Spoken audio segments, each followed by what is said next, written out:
Military dictators ने 64 साल में आधा मिलिट्री ने हुकूमत किया, आधा किया है इन दो खानदानों ने। क्यों नहीं दोनों के दौर में रूल ऑफ लॉ आया? जब एक डिक्टेटर मुल्क को पकड़ संभालता है, टेक ओवर करता है, by definition rule of law को खत्म कर देता है, वो अपने आप को कानून के ऊपर ले आता है। और वो फिर जब डिक्टेटर अपने आप को डेमोक्रेट बनाने की कोशिश करता है, वो सारे दारों की धज्जियां उड़ा देता है। जब मिलिट्री जाती थी, सिविलियन हुकूमत करती क्या थी कि वो पूरी इजाजत दे देती थी मिलिट्री को कि अच्छा आपकी ये डोमेन है, आप जो मर्जी करें, क्योंकि वो कमजोर होते थे।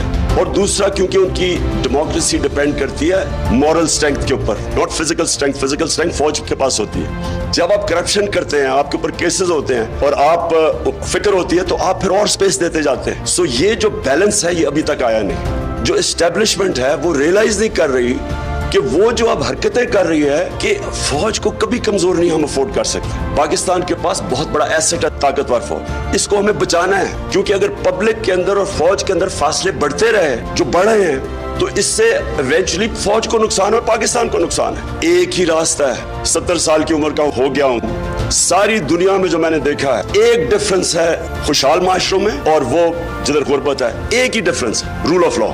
जिस माशरे के अंदर कानून होता है, इंसाफ होता है, वो हमेशा खुशहाल होता है।